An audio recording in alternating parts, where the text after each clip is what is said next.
Welcome to the How to Be Awesome at Your Job podcast, the show where brilliant professionals share how to sharpen the universal skills required to flourish at work. Enjoy more career fun, wins, meaning, and money with your host, Pete Makaitis.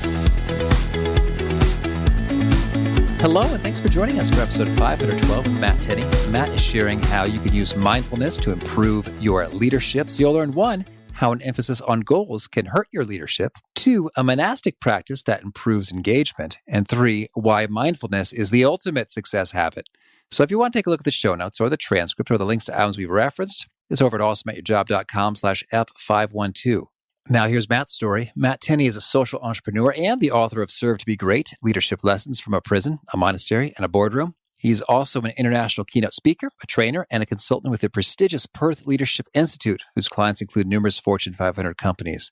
He works with companies, associations, universities, and nonprofits to develop highly effective leaders who achieve lasting success by focusing on serving and inspiring greatness in the people around them. Matt envisions a world where the vast majority of people realize that effectively serving others is the key to true greatness. When he's not traveling for speaking engagements, he can often be found in Nashville, Tennessee.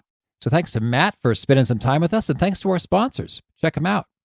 And big thanks to our sponsor, Acorns. Acorns makes it easy to start automatically saving and investing for your future. You don't need a lot of money or expertise to invest with Acorns. In fact, you can get started with just your spare change. Acorns recommends an expert-built portfolio that fits you and your money goals, then automatically invests your money for you. NerdWallet.com, whom I love on these sorts of matters, gives Acorns a whopping 4.7 stars and says, quote, if you want to make the most of your spare change, there's no better place to do that than Acorns. Head to acorns.com/awesome or download the Acorns app to start saving and investing for your future today. And we got a legal disclaimer here. It may not be representative of all clients. Tier 1 compensation provided. Compensation provides an incentive to positively promote Acorns. View important disclosures at acorns.com/awesome. Investing involves risk, including the loss of principal. Please consider your objectives, risk tolerance, and Acorns' fees before investing. Acorns Advisors LLC, Acorns, is an SEC-registered investment advisor. Brokerage services are provided to clients of Acorns by Acorns Securities LLC, member FINRA/SIPC. For more information, visit acorns.com. One sponsor to check out is Harvard Business Review. This brilliant magazine, published at hbr.org, is the leading destination for smart management thinking. Fun fact, HBR has been mentioned in 108 episodes of the show. That's because HBR has great stuff that comes up often. They've got explainer videos, podcasts, real-world case studies, and much more. I think of HBR each night that I put on my special orange glasses. Their article, Will Blue Light Glasses Improve Your Sleep?, revealed that those who wore them reported better sleep and a 7% improvement in work performance as compared to those who wore the sham glasses. So I cite HBR anytime anyone tells me that I look silly wearing them. Now, much of HBR's content is available for free when you sign up at their site. Subscriptions that get you unlimited content cost $10 a month. If you visit hbr.org/subscriptions and enter the promo code AWESOME, you can save 10% off of that subscription. Again, to save 10% off of your HBR subscription, go to www.hbr.org/subscriptions and enter the promo code AWESOME. Now, here's Matt. Matt, thanks for joining us here on the How to Be Awesome at Your Job podcast. My pleasure, Pete. Thanks for having me. Well, I'm excited to dig into a lot of your good stuff from servant leadership and mindfulness and more. And in the subtitle of your book, Serve to Be Great, you mentioned there's some leadership lessons from a prison and a monastery. So I love a good story. So what are the cool stories coming from the prison and the monastery? Well, there's a lot. The summary here is that I'm pretty hardwired. I would say I'm 100% hardwired to be just a type A, goal-driven, pretty selfish person. And that's, I think we all have certain ways that we're wired, and that's certainly me. But this certainly reached its peak when I was, this is 2001, what is that, about 18 years or so ago. When I was 24, I tried to take a shortcut to success and attempted a fraud against the government. And as a result of being both dishonest and stupid, I ended up spending 5.5 years confined to prison. And at first, of course, this was just the worst thing that had ever happened in my life. And I was suicidal for a while. And then as everybody does, I think when you're in a really difficult situation, whether it's one you put yourself in like I did or one that just kind of happens to you, you gradually adjust. And about a year into it, though, I started learning about the practice of mindfulness. And this actually made that experience of being confined, it transformed it into the most meaningful experience of my life. Because I'm type A, I when I started learning about it, I went at it 100%. And within about 6 months of starting the practice, I was making the effort to be mindful during just about every waking moment of the day, during all of my daily activities. And it was around that time when it just hit me one day that, holy cow, I'm actually happier here than I've ever been in my life. And I don't own anything and I'm not achieving anything. I'm just being, and there's no fun per se. So that inspired me to go as deep as I could into the practice. And I ended up essentially ordaining and training as almost identically to how monks train in monasteries for the last 3.5 years. I found the monastic ideal to be extremely noble because the core of it is you're making love the top priority. Instead of making your own selfish ambition, your own goals the top priority, you're making contributing to the well-being of others your top priority.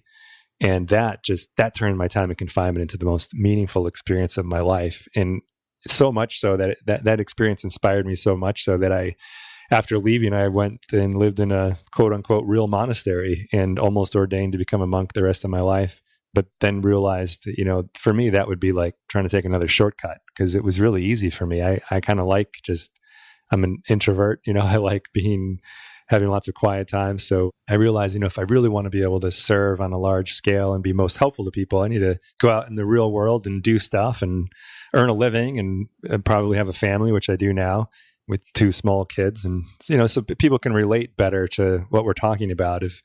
I would imagine if a monk came into the average company and said, here's the way to be more at peace and more successful, everything that person says is going to be taken with a grain of salt because you're thinking, dude, all you do is sit around and meditate and do the dishes. Like, what do you have to worry about? That was why I ended up not ordaining. But I've tried to live as close to the monastic ideal as possible for the last 17, 18 years on my journey from prisoner to monk to social entrepreneur. Well, that's fascinating. And there's so much to dig into there. So, all right. So let's talk about some of maybe the nitty gritties of mindfulness practice a little bit later. Sure. And first, talk about sort of this mindset then when it comes to, making love the ideal and serving others. So you talk a lot about servant leadership. Can you share, how exactly do you define that and how does that differ from the norm? Well, the kind of the standard definition of servant leadership is if you imagine a pyramid, and most organizations are structured with a C-suite at the top of the pyramid, and then below them are VPs, below them are directors, below them are mid-level managers, and then all of your frontline people, right, fill out the base of the pyramid. And the basic idea of servant leadership is that instead of viewing the hierarchy like that, where you've got these very senior people on the top and everyone in the organization is serving them and their agenda, it's actually upside down. So the senior people view their job as serving all the people that they lead. And counterintuitively, another way of putting this is the way that I like to put it is making love the top priority. In fact, I just did a TEDx talk that was the title, why the best leaders make love their top priority. And there's an abundance of evidence demonstrating why this is so, but you can summarize it very, very simply. I mean, it's kind of common sense. The idea is if you make profit the top priority, you as a leader, you're either going to consciously or unconsciously neglect employees in a systematic way. And when employees are consistently neglected, they're going to become increasingly disengaged over time. And as a result, customer service is going to decline, product quality is going to decline, and innovation is very unlikely to occur. In other words, the organization is eventually going to fail to serve the customer. In fact, they might be failing immediately. Whereas if you flip that and so to me, a servant leader or someone who makes love the top priority, the filter that they use for every decision is, how is this going to impact the long-term well-being of the people that I lead, that I take care of? And if the answer is it's going to have a negative impact, then it's eliminated as an option. And counterintuitively, what happens when you do this is when people know that the leadership genuinely cares about them and is more concerned about their long-term well-being than they are on their next bonus, then what happens is people take very good care of the customers, right? Through customer service, through better quality, through being more free to innovate because they're not in a culture of fear. And as a result, the customer is very well served. And of course, the key to any organization, whether it's for-profit, nonprofit, education, is having customers that are happy and loyal. And that's the way that that's achieved over the long term.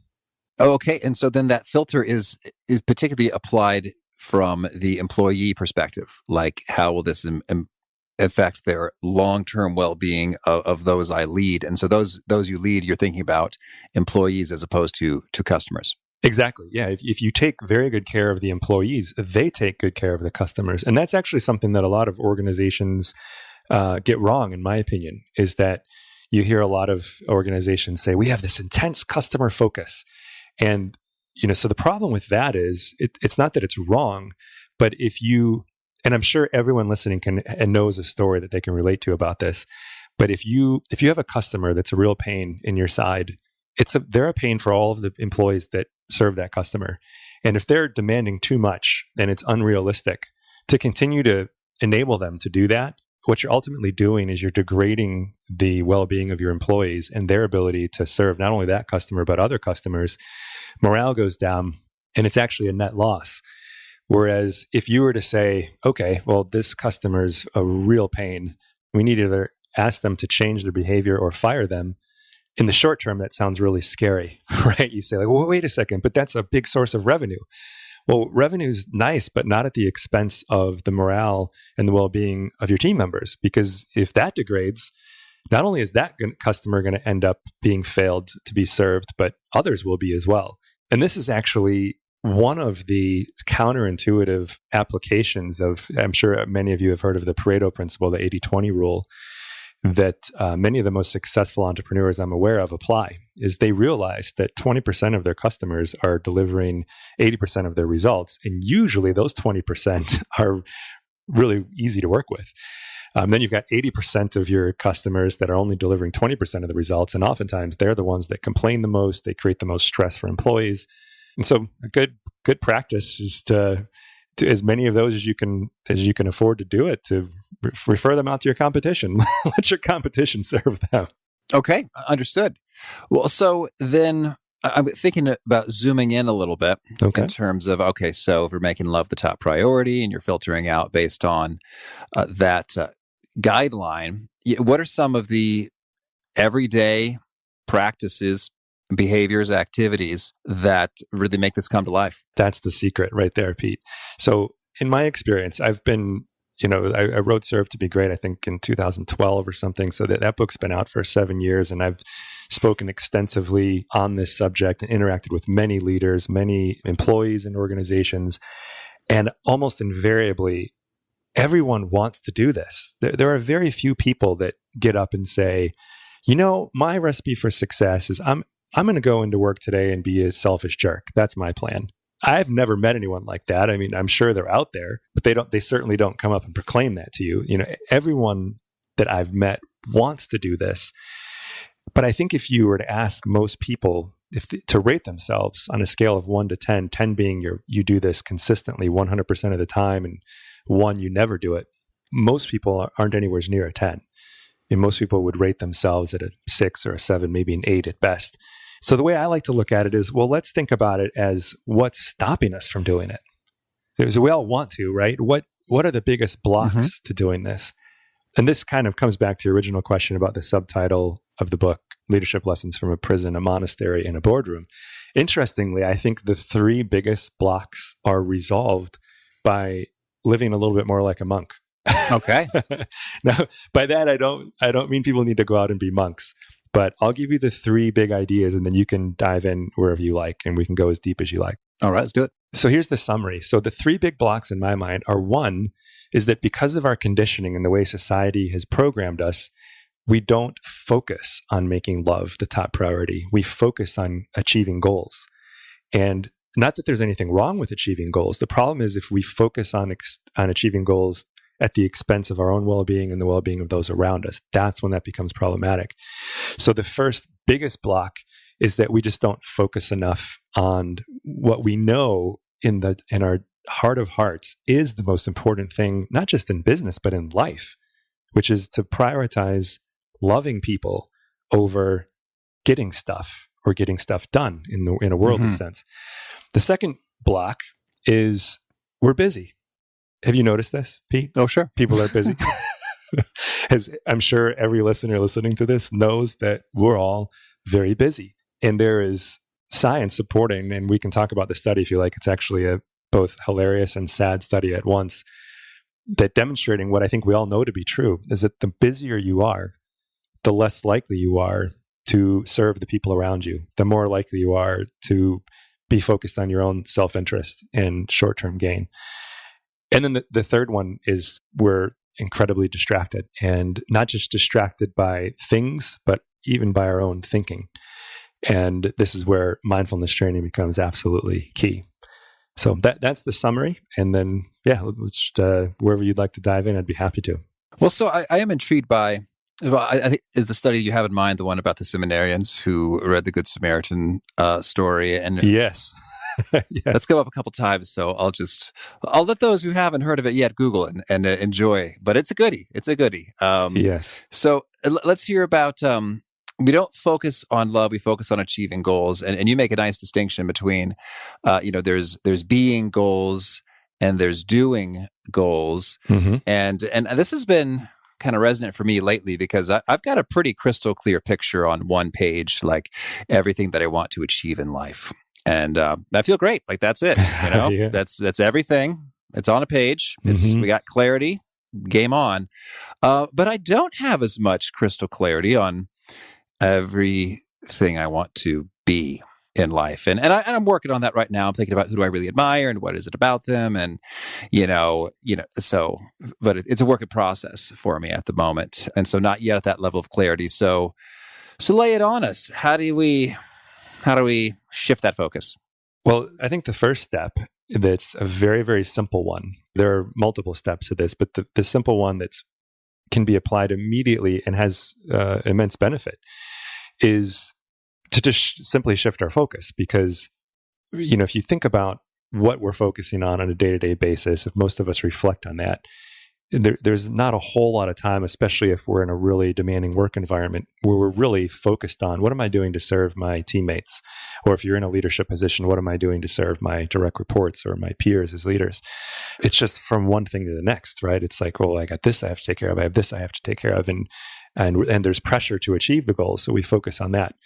And where I think it can start most simply is just by simply changing your job description and using that as something that you review at least every day. To start, I would recommend multiple times a day so that you start to refocus. In fact, at first, if you really feel like you're just in a really demanding environment, you may want to read your job description once an hour. Take a 5-minute break, go to the bathroom, come back and reread this job description. But what I suggest is, if you simply change your primary job description and then place everything else as a secondary responsibility. Because if you look at most job descriptions, they're just terrible and they're not inspiring. Your average leader job description is, you're in charge of strategic planning and the direction of the organization and working with stakeholders, blah, blah, blah, blah, blah. That's, for one, it's not inspiring. Two, it doesn't really give you an idea of what you really need to be focused on as your primary goal, making love and serving the people around you that primary goal. So what I suggest is you just simply reword it. And I'm not saying go to HR and say, hey, can you rewrite my job description for me? But just, this is what I've done with every job I had until I started working for myself. And then when I worked for myself, it's very easy because our mission is just obvious and the vision is obvious. So it's not really written per se as a job description, but you could just change your first line of your job description is my job is to help the people around me to thrive. And if you want to be more elaborate, to help to do whatever I can to do good by the people around me, to contribute to their well-being and their growth. And that's my primary job.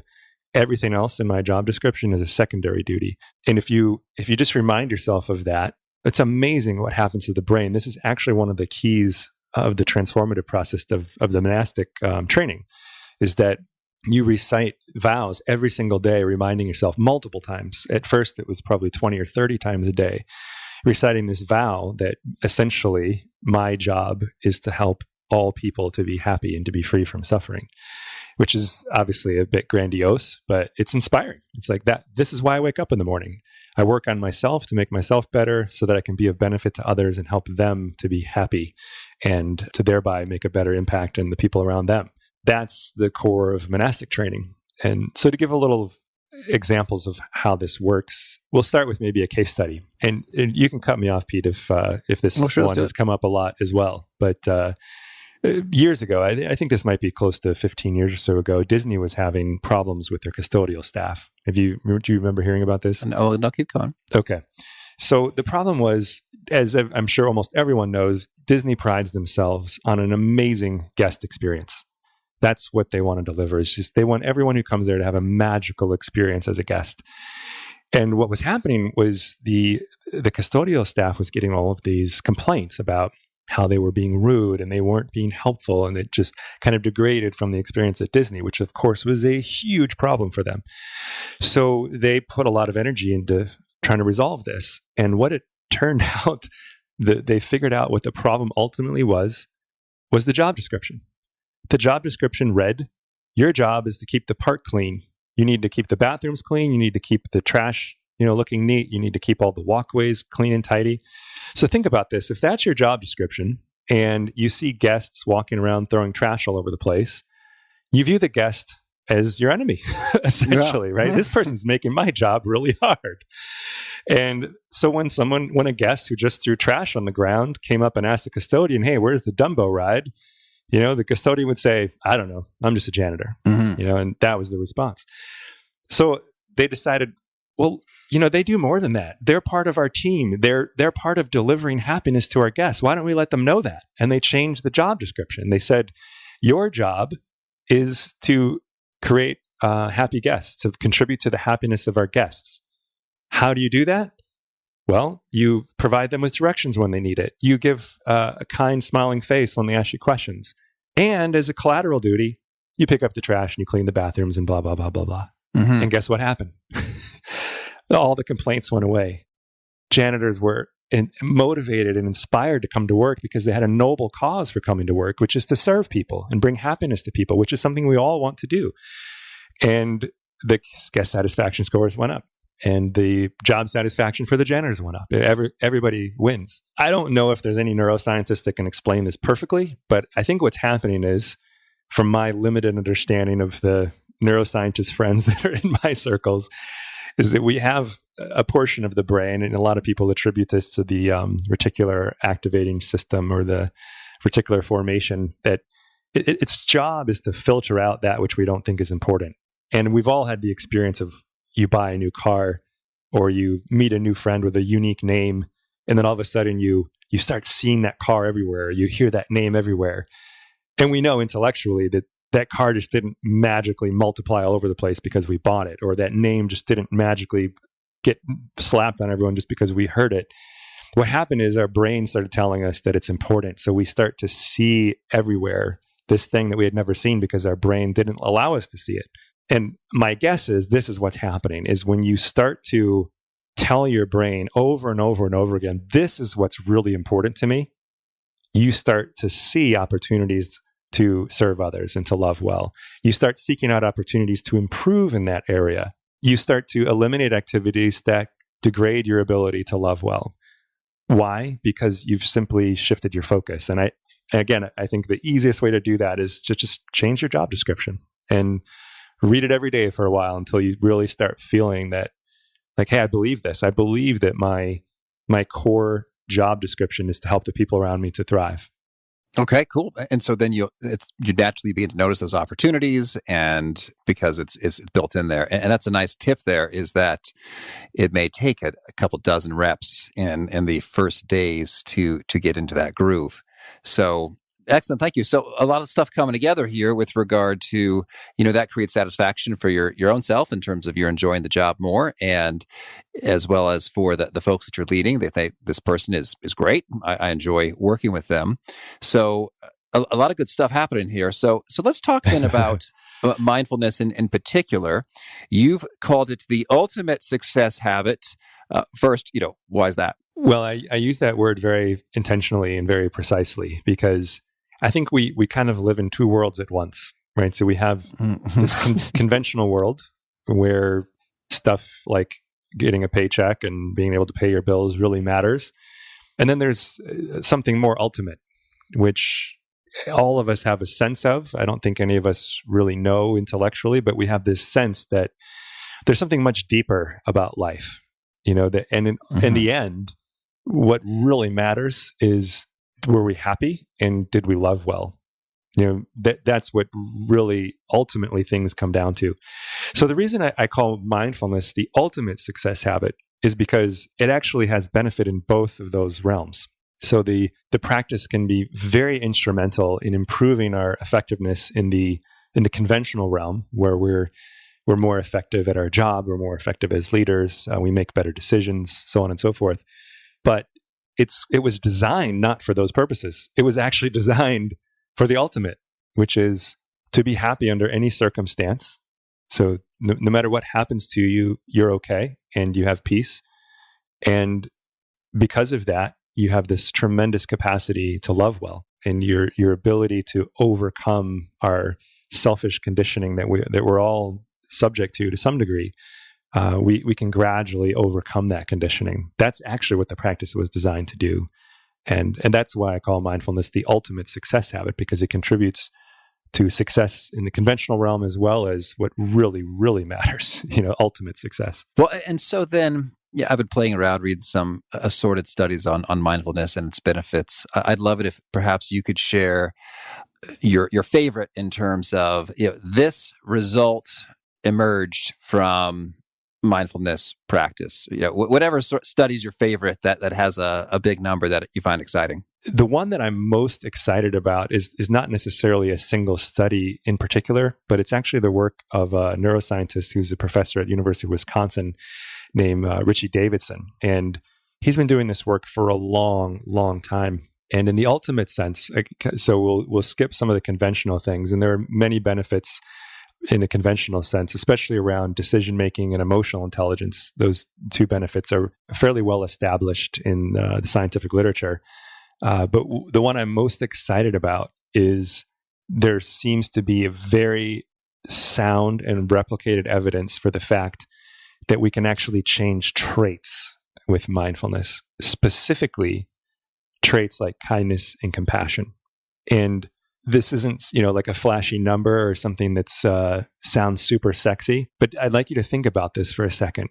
There are a lot of things you can do to change your state, right? If you're about to go give a speech in front of a group, you can do 20 push-ups and then stand up and raise your arms over your head like Amy Cuddy teaches in her TEDx talk. And you're going to go out there and be way more confident than you would have had you not done that.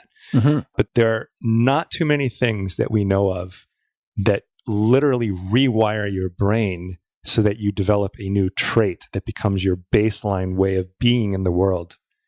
And there is very compelling evidence that Richie Davidson and his team at University of Wisconsin have been putting together. In fact, he and Daniel Goleman wrote a book on it called Altered Traits. So if you're interested in this topic, I highly recommend that book. They go through all of the ups and downs and the shortcomings and the pluses of the research, and then kind of really focus in on the stuff that there's consensus in the scientific community that this is actually fact and not just a theory. And that's where they seem to come to consensus, is that with prolonged training, although you can receive some benefit immediately, if you really make the effort to focus here on this type of training, you can change your traits so that you become the person that we all aspire to be, which is somebody who's not just effective at their job and earns a good living and has friends and so on and so forth, but we become a person who exemplifies kindness and compassion in all of our interactions. And I know everyone listening is somewhere inside that immediately resonates with them. Why? Because this is ultimately what we're here for. We're all in this together, and we all know that being kind and compassionate and doing what we can to be of benefit to the people around us is what really makes life rich. And I've never met a person who there just isn't some glimpse of aspiration to live that way. This is something that's just, it seems to me like this is just why we're here. So that's why I'm most excited about that, is the idea that this doesn't have to just be a high-minded ideal. Yes, I'm inspired by someone like Martin Luther King or Herb Kelleher at Southwest or Gandhi or someone like that, and think I could never be like that. Actually, that's not true. We can be like that. We can rewire our brains in ways that allow us to embody the traits of the people we most admire in the world. Intriguing. And so these traits are in the realm of service and generosity. But I imagine it is fair to say that, I guess, is it like any virtue that we can grab? Courage, patience, fill in the blank. It's within your reach via these approaches. I think immediately people become skeptical when they think, oh, this can do everything. Well, it's not that it can do everything, but I think you're right, Pete. It can help us to develop most of the qualities that we're most interested in. And just to give a brief explanation as to why, is that I think if we really look at what prevents us from having those qualities, it's this tricky little thing that lives between our ears called the ego, right? It's that little voice in our heads that's always telling us that we're not good enough, we're not smart enough, we're not beautiful enough, we don't have enough stuff, we haven't achieved enough goals, we need to be somebody, get something, do something. It's just never satisfied. And what mindfulness training at its core is all about is learning to recognize that voice is just simply not who we are. It's something that we can actually listen to with third-person objectivity, just as though we're listening to a podcast. And that's not a theory. That's not something you have to believe. That's something you can realize directly just by doing the practice, because that's what the practice is. The practice is to learn to wake up, and instead of being in your thoughts all the time as though you are your thoughts, to just wake up and realize, oh, I can observe these images going through my mind as though I were watching a television screen. I can listen to this voice in my head just as though I were listening to a podcast. And when I do that, something really special happens. There's a little bit of space between what I feel I truly am and that voice. And the degree to which there's some space there is the degree to which we're free from that voice. And so now that voice can say whatever it wants, and it doesn't affect what we actually do or how we actually behave in the world.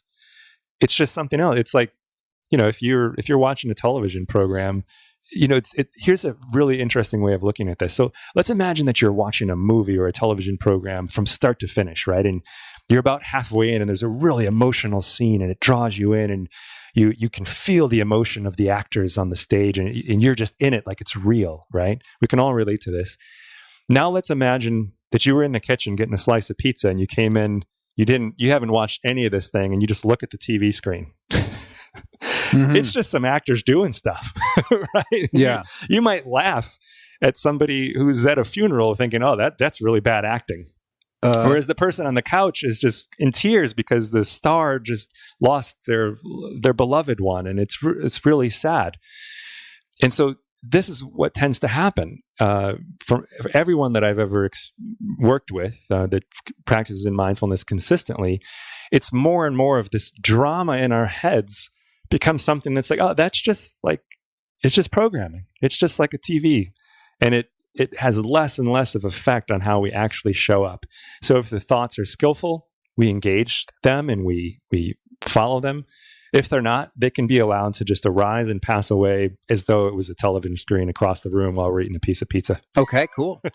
And so then when you are doing mindfulness or engaging in a mindfulness practice, what does that mean in terms of what's happening? Like I sit down and then what?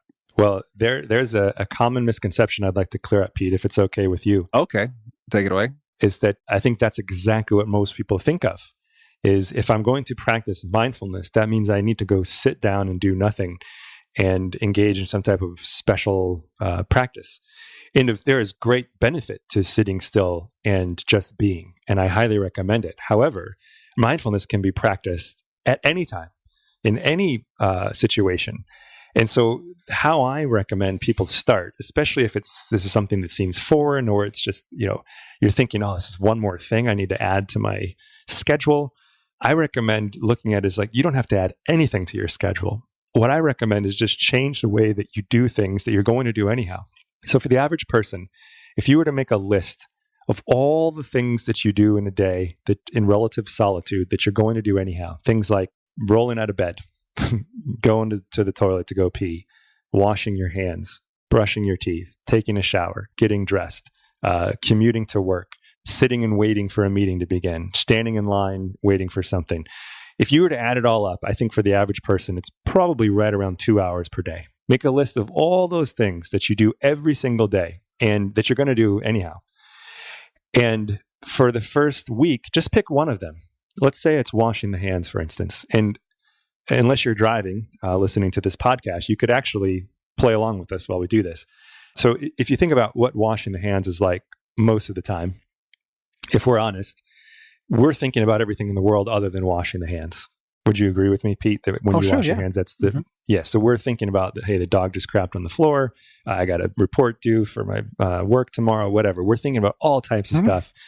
We're not really present with washing the hands. So you're going to wash your hands again after cleaning up after the dog. Yeah. You wash your hands and you go, oh man, I forgot about the crap on the floor. You go clean that up and come back and wash them again. Yeah. So this is what's happening when we live our lives this way, is that we're reinforcing this identification with thinking, and we're constantly distracted by our thinking. And this is taking us in the opposite direction of being free from that voice in our heads and from our thoughts. So the idea is to make it a practice of being free. It's not like you have to get somewhere or achieve something. Like, just be free right now. So when you're going to wash your hands, just take a half a second and just remind yourself, I'm washing the hands now. And then that little reminder is a wake-up call to just be really curious about the experience of washing the hands. And if thoughts arise, it's perfectly fine. They probably will. But the idea is you're just curious about the thoughts. Oh, there's a thought about this or that. Okay, what else is going on? Oh yeah, there's this wonderful sensation. So why don't you try this for a second? Those of you who are not driving, just pretend like you just started washing your hands. You've got soap and water in your hands, and just rub them together. And what I'd like you to do is just be intensely curious, like you've never washed your hands before.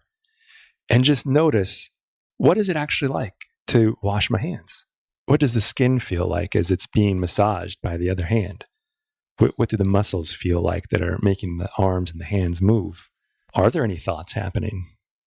If not, it doesn't matter. Either way, it's not important. Just be curious about what is it like. Now, every time I've done this exercise with any group, 100% of the time, unless people just didn't raise their hands, people say that washing their hands like that is diametrically opposite of how they normally wash their hands. So this is a very different experience, right? And some people even get anxious because what we're so used to doing is washing the hands as fast as we can so we can get on to what's important, right? What we're doing now is realizing that, well, if I want to have clean hands, I need to wash them for 30 seconds anyhow. So why not be here for that experience? And what happens is there's this, as silly as this might sound, just with these little activities of just being aware of the body, aware of the mind, aware of what it's actually like to wash the hands during that experience. What's happening is we're creating what I think may be the most interesting paradigm shift that we could consider. Because if you think back to how we normally do it, what we're doing is we're rushing through it to get it over with so we can get on to what's next. Oftentimes, either it's partially or completely distracted by our thinking. And so as a result, 3 negative things are happening. 1, we're reinforcing this bad habit of being identified with our thoughts. 2, we are creating a little bit more anxiety because we're not there, we're rushing through it. That's going to make us less effective at whatever we do next. And 3rd, and perhaps most important, is we're not actually living that moment of our life. We're rushing through it to get on to whatever's next. And sadly, there may not be a next. You know, the person that you're with right now, what you're doing right now is the most important. And we don't know, tomorrow's not guaranteed for any of us. And when we start allowing mindfulness to permeate our daily activities, those 3 negatives are transformed into 3 amazing positives. So first, you're training yourself to be mindfully self-aware. And self-awareness is arguably the most important professional skill that we can develop. So you're creating a very positive habit of being mindfully self-aware. 2, your anxiety, you'll find, as I'm sure you noticed when we washed our hands like that, It's pretty relaxing. Did you notice that, Pete? Did you actually wash your hands with me? Well, in my mind's eye, yes. No faucets in the... Okay. I'm sure you've got things you're working on there with the podcast. Yeah. When you actually do it, what you'll notice is, oh, that's actually relaxing to just be fully present with the sensations of washing the hands. So your anxiety goes down a little bit, making you more effective at whatever you're going to do next. And then, of course, most important is you're actually living that moment of your life. And you're developing this new habit of actually living the moments of your life so that when you come home from work and you greet your child, you're actually there for him or her. When you come home from work and greet your spouse or your dog or whoever, you're actually there for them instead of reliving everything that happened at work in your head. Mm-hmm.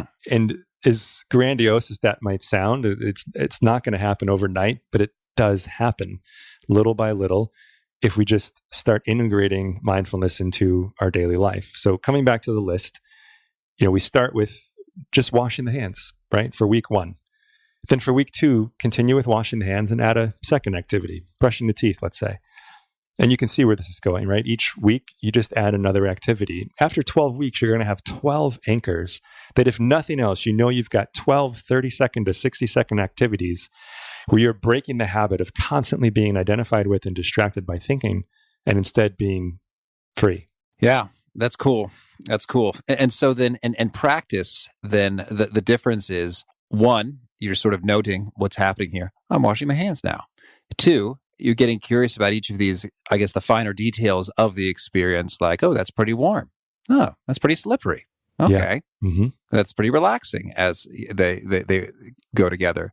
I can hear the sound. I can maybe see some steam, rising up a little bit. So I could smell perhaps the soap. And so then in so doing, you are there as opposed to elsewhere in terms of, I better hurry up and reply that email. Because, Yeah. And so there you have it. Okay, that's really cool. All right. Well, thank you for that, Matt. Tell me, anything else you want to make sure to mention before we shift gears and hear about some of your favorite things? Nothing comes to mind immediately, Pete, other than I've said it a couple of times, so I apologize if this is redundant, but I would just ask people to, as they're finishing up listening to this podcast, to remember to just be kind. And now could you share a favorite quote, something you find inspiring? A favorite quote. Yes, I think I apologize if this might be paraphrasing, but Martin Luther King said something that actually inspired the title of Serve to be Great, which is, you don't need to have a PhD to serve. Anyone can serve. And because anyone can serve, anyone can be great. And how about a favorite book? I think my all-time favorite book is actually a book by Thich Nhat Hanh called Peace is Every Step. Thank you. And a favorite tool, something you use to be awesome at your job? Well, I think Google Calendar is pretty magic, believe it or not. So yeah. Oh, sure. I can buy it. And how about a favorite habit? Mindfulness by far is my favorite habit. And is there a key nugget you share that really seems to connect and resonate with folks? They repeat it back to you? What I hear probably most often is just, yes, I want to be a leader who serves and loves well. And if folks want to learn more or get in touch, where would you point them? I guess you could go to matttenney.com and that can direct you to anything else that you might be interested in. And you have a final challenge or call to action for folks seeking to be awesome at their jobs?